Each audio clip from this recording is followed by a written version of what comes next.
বাচ্চাকে তিনি ওই বাড়ির ভেতরে ছেড়ে দেবেন। যেই ভাবা সেই কাজ।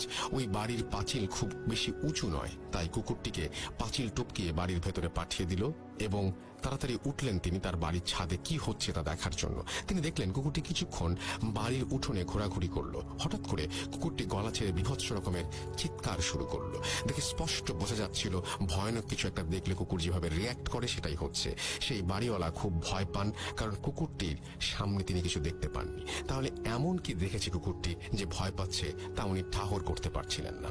কুকুরটি সর্বশক্তি দিয়ে দৌড়ে পাঁচিলের দিকে আসতে চাইল, কিন্তু পারল না। বাউন্ডারি ওয়াল পর্যন্ত পৌঁছানোর আগেই কুকুরটি মাটিতে শুয়ে পড়ে প্রচন্ড জোরে হাত পা ছোড়াছুড়ি করতে লাগলো। মুরগির গলা কেটে ফেললে যেভাবে ডানা ঝাপটা থাকে এবং মারা যায়, ঠিক সেভাবে কুকুরটিও চিৎকার করছিল আর ছটফট করতে করতে নিস্তেজ হয়ে গেল। পরদিন ভোরবেলা ওই বাড়িওয়ালা মর্নিং ওয়াক করতে বের হন। হাঁটতে হাঁটতে তিনি দেখেন, তিনি যখন ওই বাড়িটির সামনে দিয়ে হাঁটছিলেন তখন ওই বাসার নারিকেল গাছ থেকে ঝুপ করে কি যেন একটা তার গায়ের ওপরে পড়ল, যা দেখে তিনি দেখা মাত্রই চিৎকার করে উঠলেন তারস্বরে এবং সেন্সলেস হয়ে যান। তার গায়ের উপরে যা পড়েছিল সেটা হলো তার সেই কুকুরের ছিঁড়ে ফেলা মাথা। ঘটনা 5। আমাদের পাড়ার প্রায় অর্ধেক পরিবার মণিপুরী আর বাকি অর্ধেক বাঙালি। জাতিগত সত্তা আলাদা হলেও আমাদের মধ্যে সম্পর্ক অনেক ভালো।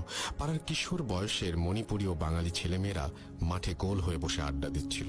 তখন কে সাহসী আর কে ভীতু সেটা নিয়ে তর্ক বিতর্ক শুরু হয়।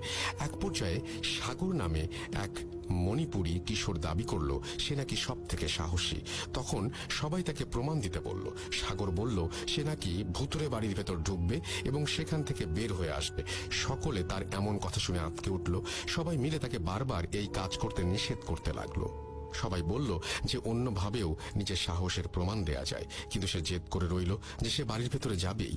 সবাই মিলে স্বীকার করে নিল সে সব থেকে সাহসী, কিন্তু সাগর গোঁ ধরে রইল ওই বাড়িতে সে যাবেই। কেউ কিছু বুঝে ওঠার আগেই সে উঠে দাঁড়িয়ে চিতাবাঘের মতো দৌড় দিল ওই বাড়িটির দিকে। এক মুহূর্ত লাগলো সবার বুঝতে ও কি করছে। বোঝা মাত্রই সকলে মিলে চিৎকার করতে করতে ওর পেছনে দৌড়ানো শুরু করলো। ততক্ষণে ও বাড়ির পাঁচিল পেরিয়ে ভেতরে চলে গেছে। সকলের সম্মিলিত কোলাহল শুনে পাড়ার বিভিন্ন বাড়িঘর থেকে মানুষজন বের হয়ে আসতে লাগলো। সকলে ওই ভুতুরে বাড়ি পর্যন্ত আসার আগেই সে লাফ দিয়ে ভেতরে ঢুকে পড়ল। প্রায় সাথে সাথেই আর্তনাদ করে সাগর হাঁচড়ে পাঁচড়ে আবার দেয়াল বেয়ে ওই বাড়ির ভেতর থেকে রাস্তায় আসার চেষ্টা করতে থাকে, কিন্তু বোঝা যাচ্ছিল দেয়ালের ওপাশ থেকে কোনো একটা কিছু তাকে আটকে ধরে রেখেছে। গলা ফাটিয়ে সে চিৎকার করে কাঁদতে লাগলো। এমন অবস্থায় সাগরকে দেখার পরপরই পাড়ার কয়েকজন মিলে সাগরের হাত ধরে টানাটানি করতে শুরু করলো। বেশ অনেকক্ষণ দুপাশ থেকে টানাটানির পর সাগরকে সবাই মিলে শেষমেশ বাড়ি থেকে বের করে নিতে সক্ষম হলো। সেদিন থেকেই সাগর মানসিক ভারসাম্যতা হারিয়ে ফেলে। আজও সাগর তা মানসিক ভারসাম্যহীন হয়েই পড়ে আছে। ঘটনা 6। 1 বছরের মধ্যে পরপর এভাবে বাড়িটিকে ঘিরে বিচ্ছিন্ন ঘটনা ঘটার ফলে পাড়ার সবাই নড়ে চড়ে বসেন এবং একটি সমাধানের আসার পরিকল্পনা করেন। রাঙামাটি থেকে একজন মহিলা অঘরী তান্ত্রিককে নিয়ে আসা হয়। তিনি এসে প্রথমে যা যা হয়েছে তার সবকিছু জেনে নিলেন। পরদিন পূর্ণিমা এবং সেই মাঝরাতে একটা মশাল জ্বালিয়ে বাড়ির চারিদিকে ঘুরতে থাকেন। অনেকবার ঘোরার পর তিনি সবাইকে ঘুমিয়ে পড়তে বলেন এবং পরদিন সকাল 8টায় পাড়ার বড় মাঠে সবাইকে ব্যাপারটি জানাবেন বলে জানান।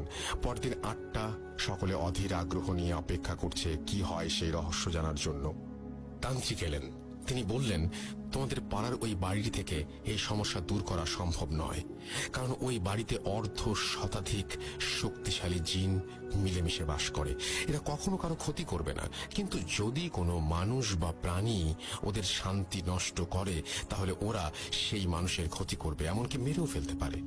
একটি বাচ্চা যেমন একদিন রাতে তোমাদের কারো বাসার একজন চাকর এখানে মারা গেছে। সে ছাদ থেকে লাফ দিয়ে বাড়িতে ঢোকার পর দৌড়াতে দৌড়াতে এখানে একটি বাচ্চা জিনকে পা দিয়ে পিষে ফেলে।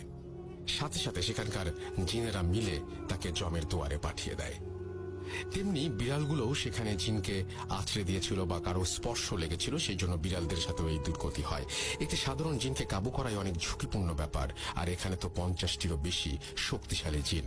যদি আমি এদের কোনো ব্যাপারে কোনো হস্তক্ষেপ করি, কয়েক পলকের মধ্যে আমাকে সহ এই পাড়ার সকলকে মেরে ফেলারও ক্ষমতা রাখে ওরা। কাজেই আমার মনে হয় সব থেকে ভালো হয় যদি তোমরা কখনো ওদের বিরক্ত না করো। কেউ আর কোনোদিন ভুলেও ওই বাড়ির সীমানার ভেতরে ঢুকবে না, বা ওই বাড়িতে কোনো কিছু ফেলবে না। যেভাবে বাড়িটা আছে সেভাবেই থাকুক, তাহলেই সবার মঙ্গল। এই বলে সেই অঘরীতান্ত্রিক চলে যান। তারপর থেকে আজ পর্যন্ত সেই বাড়িটি ওইভাবেই পড়ে আছে। দীর্ঘ 21 বছরে এই বাড়িতে আর কখনো কারো পা পড়েনি। এই ছিল আমার হ্যালোইন স্পেশাল পর্ব উপলক্ষে ঘটনা। রাসেল ভাই, বাড়িটি আমাদের পাড়াতেই। আপনি যদি চান নিশ্চয়ই বাড়িটির ছবি তুলে আপনাকে পাঠাতে পারি, ভূত.com এর শ্রোতা বন্ধুদের দেখাতে পারি। আশা করি ঘটনাটি আপনার ভালো লেগেছে। ঘটনা সিলেক্টেড হলে জানানোর অনুরোধ রইল। সবার কাছে দোয়া ও আশিস চাচ্ছি, কারণ আর 1 মাস পর আমার HSC পরীক্ষা শুরু হবে। যদি বেঁচে থাকি তবে অবশ্যই পরীক্ষার পর আবার নতুন ঘটনা সংগ্রহ করে পাঠাবো, সেই আশ্বাস দিয়েই শেষ করছি। ভালো থাকুন রাসেল ভাই, ভালো থাকুন ভূত.com এর সকল শ্রোতারা, সবাই নিরাপদে থাকুন। ভূত.com দীর্ঘজীবী হোক। দীপ্ত সিলেট, তারপরে তিনি তার ফোন নাম্বার এবং ইমেল অ্যাড্রেস শেয়ার করেছেন।